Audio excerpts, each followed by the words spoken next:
अस्सलाम वालेकुम जी, मैं हूं कामरान चौधरी और आप देख रहे हैं केमिस्ट्री विद कामरान चौधरी। तो बच्चों, आज के लेक्चर में हम लोग सेकेंड ईयर की केमिस्ट्री का चैप्टर नंबर 2 है इलेक्ट्रोकेमिस्ट्री, उसकी कंसेप्ट असेसमेंट एक्सरसाइज 2.7 को सॉल्व करेंगे। अभी से पहले हम लोग 6 कॉन्सेप्ट असेसमेंट एक्सरसाइजेज सॉल्व कर चुके हैं, जिसके लिंक आपको नीचे इसी वीडियो की डिस्क्रिप्शन में मिल जाएंगे। ठीक है, तो रिकमेंड तो मैं यही करूंगा कि जिन लोगों ने प्रीवियस लेक्चर्स नहीं देखे हुए तो पहले वो प्रीवियस लेक्चर्स देख लें, फिर उनके लिए ज़रा आसानी हो जाएगी इस लेक्चर को भी समझने में। ठीक हो गया। तो सबसे पहले हम लोग कॉन्सेप्ट असेसमेंट एक्सरसाइज 2.7 की स्टेटमेंट को देखेंगे एंड देन फिर इसके सोल्यूशन की तरफ जाएंगे। हम लेक्चर आपने पूरा देखना है, दरमियान में स्किप नहीं करना, फिर आपको समझ नहीं आता। ठीक है, तो जी स्टेटमेंट कुछ यूं है कॉन्सेप्ट असेसमेंट एक्सरसाइज 2.7 की, जिसमें क्वेश्चन नंबर 1 है। वो कह रहा है कि using EMF data argue on the following. EMF वैसे तो stands for electromotive force, but यहाँ पे हम लोग सेल पोटेंशियल ही लेंगे इसका मतलब। ठीक है, अब इसका पहला पार्ट है, can magnesium displace copper from a solution of copper sulphate. क्या मैग्नीशियम कॉपर को डिस्प्लेस कर सकता है कॉपर सल्फेट के सॉल्यूशन में। दूसरा पार्ट क्या है जी, can iodine displace chlorine from an aqueous solution of potassium chloride. इसी तरह से क्या आयोडीन जो है वो क्लोरीन को डिस्प्लेस कर सकता है from the potassium chloride solution. Question number 2 है कि is the following reaction feasible. ये एक आपको रिएक्शन दिया हुआ है, इसका आपने बताना है कि क्या ये पॉसिबल है रिएक्शन या नहीं है। The standard reduction potential values are.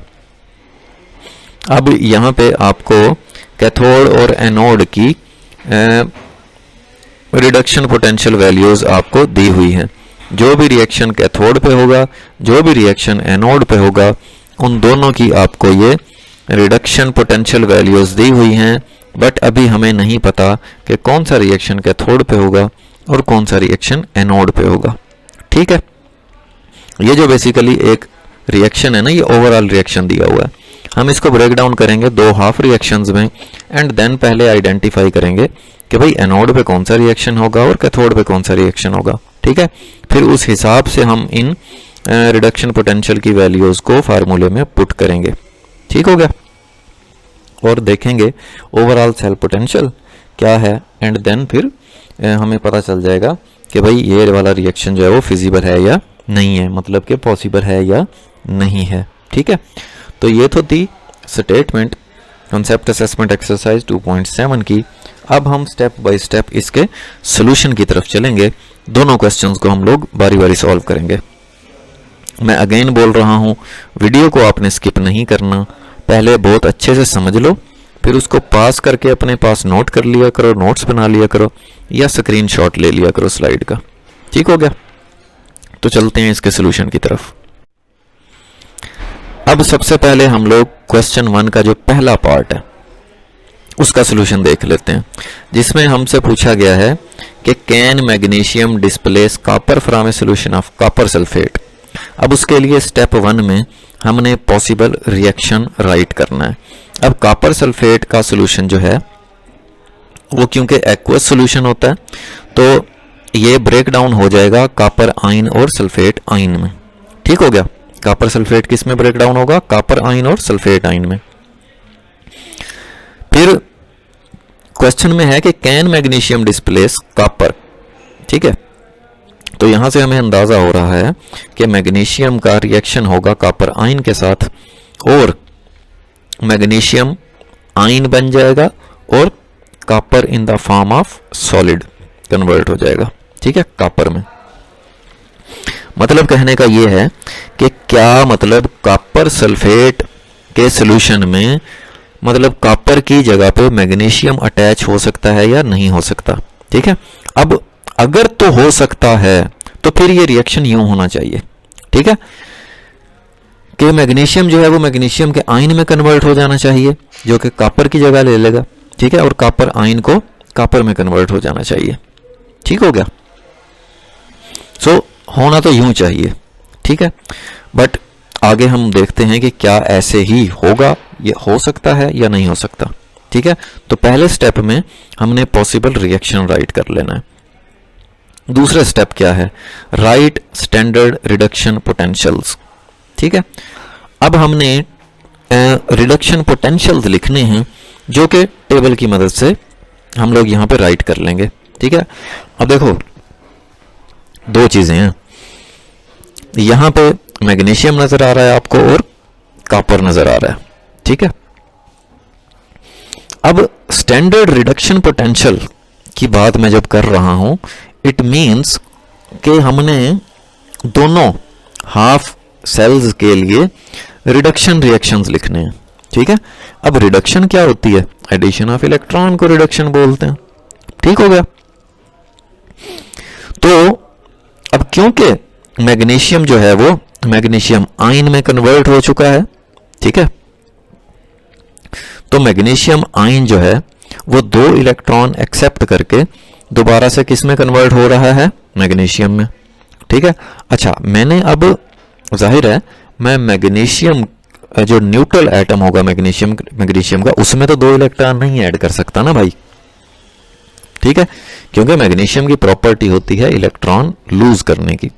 तो पहले से मैग्नीशियम ने 2 इलेक्ट्रॉन लूज किए, ठीक है, फिर वो कन्वर्ट हो गया मैग्नीशियम के आयन में।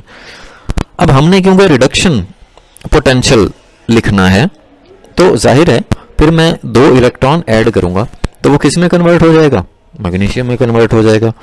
इसी तरह से कॉपर के न्यूट्रल एटम में भी मैं 2 इलेक्ट्रॉन ऐड नहीं कर सकता क्योंकि कॉपर भी इलेक्ट्रॉन लूज करता है। तो ये उसी वक्त कॉपर 2 इलेक्ट्रॉन ऐड करेगा जब इस पे कितना चार्ज होगा, +2 चार्ज होगा। तो यहां पे मैंने कॉपर आयन में 2 इलेक्ट्रॉन ऐड कर दिए, वो कॉपर में कन्वर्ट हो गया और फिर उसका मैंने रिडक्शन पोटेंशियल लिख लिया जैसे मैंने मैग्नीशियम के लिए लिखा, ठीक हो गया। तो होपफुली ये इस सेकंड स्टेप की भी समझ आ गई होगी आपको, जिसमें हमने स्टैंडर्ड रिडक्शन पोटेंशियल्स लिखने हैं, ठीक है। अब एडिशन ऑफ इलेक्ट्रॉन्स क्या होती है, रिडक्शन होती है। तो ये देखो यहां पे रिएक्टेंट वाली साइड पे इलेक्ट्रॉन्स ऐड हो रहे हैं, लेकिन ये इलेक्ट्रॉन कब ऐड होंगे, जब मैग्नीशियम और कॉपर पे पॉजिटिव चार्ज होगा। समझ आ रही है ना। तो ये आपने राइट कर लिए और ये जो वैल्यूज हैं ये आपने टेबल से देख के लिख लेनी है, ठीक हो गया। तो यहां तक हम पहुंच गए। अब हम चलते हैं नेक्स्ट स्टेप पे। अच्छा, नेक्स्ट स्टेप क्या है, स्टैंडर्ड रिडक्शन पोटेंशियल लिखने के बाद नेक्स्ट स्टेप है आइडेंटिफाई ऑक्सीडेशन एंड रिडक्शन, ठीक है। अब देखो, अब जो मैंने पॉसिबल रिएक्शन लिखा था ना, ठीक है, उसमें लेफ्ट साइड पे मैग्नीशियम जिसकी ऑक्सीडेशन स्टेट 0 थी और राइट साइड पे मैग्नीशियम की ऑक्सीडेशन स्टेट हो गई थी +2। तो मैग्नीशियम की ऑक्सीडेशन स्टेट इंक्रीज हो गई थी फ्रॉम 0 टू +2, ठीक है। तो इस वजह से मैं कहूंगा कि मैग्नीशियम जो है वो ऑक्सीडाइज हो गया, ठीक है। जबकि कॉपर के लिए अगर मैं पॉसिबल रिएक्शन में देखूं, लेफ्ट साइड पे कॉपर की ऑक्सीडेशन स्टेट थी +2 और राइट साइड पे 0, तो +2 से 0 में कन्वर्ट हो रही है कॉपर की ऑक्सीडेशन स्टेट। इट मींस कि ऑक्सीडेशन स्टेट डिक्रीज हो रही है, तो इट मींस कि यहाँ पे रिडक्शन हो रही है, मींस के कॉपर आयंस जो हैं वो रिड्यूस हो रहे हैं, ठीक है। तो ये तीसरा स्टेप आपने राइट कर लिया। अब नेक्स्ट स्टेप में क्या करना है, calculate standard cell potential. Standard cell potential के लिए आपने फार्मूला लिखना है, cell potential is equal to potential at cathode minus potential at anode, ठीक है। अब देखो ये वाली जो वैल्यू लिखी हुई है +0.34, ठीक है, ये किसके लिए लिखी हुई है, कॉपर के लिए, ठीक है। ये कॉपर का इलेक्ट्रोड पोटेंशियल था, ठीक है। फिर माइनस का साइन लगाया, फिर आगे ये मैग्नीशियम के लिए जो वैल्यू थी इलेक्ट्रोड पोटेंशियल की वो कितनी थी, -2.37, ठीक है। तो ये फार्मूले में पुट कर दिया, माइनस माइनस क्या हो जाएगा, प्लस हो जाएगा, तो 2.37 प्लस 0.34 आंसर आ गया पॉजिटिव 2.71 वोल्ट। अब देखो सेल पोटेंशियल की वैल्यू अगर तो पॉजिटिव आ जाए तो इट मीन्स के रिएक्शन जो है वो स्पॉन्टेनियस है, खुद ब खुद होगा। ठीक है, तो मैंने लिख दिया यहाँ पे कि since cell potential is positive the reaction is spontaneous, means के खुद ब खुद होगा। Magnesium can displace copper from copper to sulphate solution, so yes magnesium can displace copper from copper sulphate solution. तो फाइनली आपने ये राइट कर दिया। ठीक हो गया, तो ये आपका क्वेश्चन 1 का पार्ट नंबर 1 सॉल्व हो गया। अब हम लोग देख लेते हैं क्वेश्चन नंबर 1 का जो सेकंड पार्ट है। अब सेकंड पार्ट में क्या पूछा गया था जी कि can iodine displace chlorine from an aqueous solution of potassium chloride. तो सेम स्टेप्स को फॉलो करेंगे हम लोग। ठीक है, सबसे पहले राइट द पॉसिबल रिएक्शन। अब कैन आयोडीन डिस्प्लेस किसको, क्लोरीन को। अब आयोडीन लिख लिया हमने, प्लस पोटेशियम क्लोराइड का जो एक्वस सॉल्यूशन होगा उसमें कौन कौन से आयन्स अवेलेबल होंगे, के पॉजिटिव और Cl नेगेटिव। ठीक है, तो इस वजह से मैंने यहां पे देखो I2 plus Cl negative ion लिख लिया। ठीक है, प्रोडक्ट वाली साइड पे मींस के आयोडीन अगर तो क्लोरीन को रिप्लेस करता है तो वो खुद किस में कन्वर्ट हो जाएगा, आयोडाइड आयन में। ठीक हो गया, ताकि वो पोटेशियम के साथ मिलकर, पोटेशियम आयन के साथ मिलकर पोटेशियम आयोडाइड बना दे। ठीक है, और जो क्लोराइड आयन होगा वो किस में कन्वर्ट हो जाएगा, क्लोरीन में कन्वर्ट हो जाएगा। समझ आ गई इस चीज की। सो ये पॉसिबल रिएक्शन हो सकता है अगर तो होगा। ठीक हो गया, मैं अगेन इस पर जोर दे रहा हूं कि अभी हमें नहीं पता कि रिएक्शन अगर होगा या नहीं होगा। अगर तो होगा तो कुछ इस तरह से होगा। ठीक हो गया बच्चों। अच्छा, फिर उसी तरह से राइट स्टैंडर्ड रिडक्शन पोटेंशियल्स। अब सेकंड स्टेप में आपने रिडक्शन पोटेंशियल्स लिखने हैं। जैसा कि मैंने पहले आपको बताया कि भाई ये रिडक्शन पोटेंशियल की वैल्यूज लिखनी होती हैं आपने, और रिडक्शन होती है एडिशन ऑफ इलेक्ट्रॉन। तो क्लोरीन जो है वो क्योंकि Cl2 की फॉर्म में अवेलेबल होता है, क्लोरीन गैसियस फॉर्म में, मॉलिक्यूलर फॉर्म में अवेलेबल होता है। ठीक है, Cl2 की फॉर्म में। तो एक जो क्लोरीन है वो एक इलेक्ट्रॉन एक्सेप्ट कर सकता है, तो दो क्लोरीन दो इलेक्ट्रॉन एक्सेप्ट करके किस में कन्वर्ट हो जाएंगे, दो क्लोराइड आयन में कन्वर्ट हो जाएंगे। इसी तरह आयोडीन भी, आयोडीन का एक एटम एक इलेक्ट्रॉन एक्सेप्ट कर सकता है, तो I2 जो है वो दो इलेक्ट्रॉन एक्सेप्ट करके किस में कन्वर्ट हो जाएगा, 2I नेगेटिव में, आयोडाइड आयन में कन्वर्ट हो जाएगा। टेबल से आपने इनकी वैल्यूज लिख ली। ठीक हो गया, यहां तक समझ आ गई। आगे चलते हैं, सेम स्टेप हैं जो कि हमने पहले पार्ट के लिए किए। अच्छा, ये मैंने यहाँ पे पॉसिबल रिएक्शन राइट कर दिया आप लोगों की अंडरस्टैंडिंग के लिए, ताकि आप लोगों को याद रहे। ठीक है, क्यों, क्योंकि थर्ड स्टेप में हमने स्टैंडर्ड सेल पोटेंशियल कैलकुलेट करना है। ठीक है, उसी फार्मूले से कि जी cell potential is equal to potential at cathode minus potential at anode. ठीक है, बट यहां पे ना थोड़ा सा जरा ध्यान करना। अब यहां पे देखो आयोडीन की ऑक्सीडेशन स्टेट कितनी है, यहां पे 0, यहां पे कितनी है, -1। ठीक है, एक आयोडीन की -1 है। ठीक है, मींस कि आयोडीन की ऑक्सीडेशन स्टेट 0 से -1 में कन्वर्ट हो रही है, डिक्रीज हो रही है। तो decrease in oxidation state is known as reduction. ठीक है, तो यहां पे आयोडीन जो है वो रिड्यूस हो रहा है, और रिडक्शन आपको पता है कैथोड पे होती है। ठीक है, तो जो आयोडीन का जो इलेक्ट्रोड पोटेंशियल है वो हम लिखेंगे इसकी जगह पे। ठीक है, पोटेंशियल एट कैथोड की जगह पे, विच इज पॉजिटिव 0.54। फिर आगे माइनस का साइन लगाएंगे। अब देखो यहां पे क्लोरीन की जो ऑक्सीडेशन स्टेट है वो नेगेटिव है, यहां पे 0। क्योंकि 0 क्यों है यहां पे, क्योंकि कोई चार्ज नहीं नजर आ रहा आपको। ठीक है, फ्री एलिमेंट है, फ्री एलिमेंट की ऑक्सीडेशन स्टेट 0 होती है। तो -1 छोटा है और 0 बड़ा है। इट मीन्स कि क्लोरीन की ऑक्सीडेशन स्टेट इंक्रीज हो रही है। तो increase in oxidation state is known as oxidation, और ऑक्सीडेशन हमेशा एनोड पे अक्कर होती है। तो पोटेंशियल एट एनोड की जगह पे आपने ये वाली जो क्लोरीन के हाफ रिएक्शन की, या जो क्लोरीन के लिए रिडक्शन पोटेंशियल की जो वैल्यू थी ना, वो सब्स्टिट्यूट करेंगे यहाँ पे। ठीक हो गया, सो फाइनली इसको सॉल्व कर लेंगे और आंसर आ जाएगा आपके पास नेगेटिव 0.82 वोल्ट। अब यहाँ पे देखो सेल पोटेंशियल नेगेटिव आ रहा है, इट मीन्स कि ये रिएक्शन खुद ब खुद अकर नहीं होगा, ये नॉन स्पॉन्टेनियस रिएक्शन होगा। ठीक है, सो हम लिख देंगे कि since cell potential is negative, the reaction is non-spontaneous. Iodine cannot displace chlorine from potassium chloride solution. So no, iodine cannot displace chlorine from potassium chloride solution. ठीक हो गया। तो ये आपका क्वेश्चन 1 का सेकंड पार्ट भी सॉल्व हो गया। होपफुली आपको बहुत अच्छे से क्लियर हो गया होगा।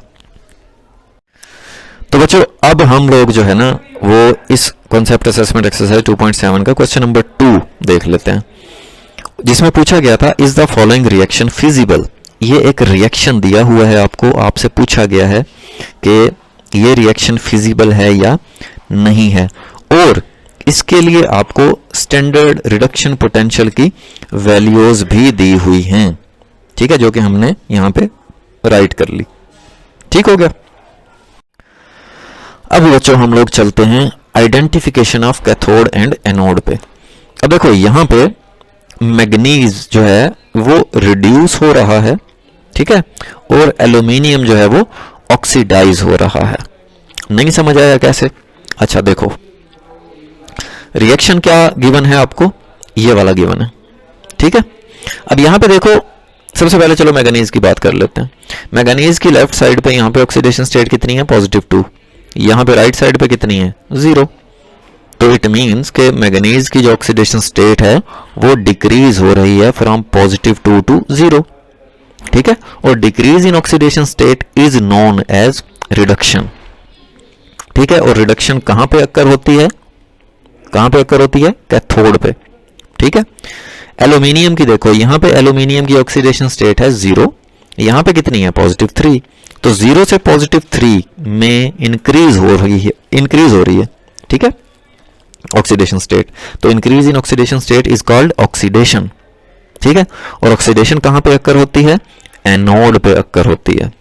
ठीक है, तो ये देखो फिर हम सेल पोटेंशियल कैलकुलेट करेंगे। Cell potential is equal to potential at cathode minus potential at anode. ठीक है, अब क्योंकि मैग्नीज की रिडक्शन हो रही है, रिडक्शन कहां पे होती है, कैथोड पे होती है, तो इट मींस कि यहां पे कौन सी वैल्यू सब्स्टिट्यूट करेंगे, ये वाली। ठीक है, -1.18 वोल्ट। फिर आगे माइनस का साइन फार्मूले वाला। फिर एल्यूमिनियम की बेसिकली ऑक्सीडेशन हो रही है, ऑक्सीडेशन हमेशा एनोड पे होती है, तो यहां पे पोटेंशियल एट एनोड के लिए हम लोग ये वाली वैल्यू लिखेंगे। ठीक है, जो कि एल्यूमिनियम की दी हुई है आपको -1.66 वोल्ट, तो ये लिख दिया हमने।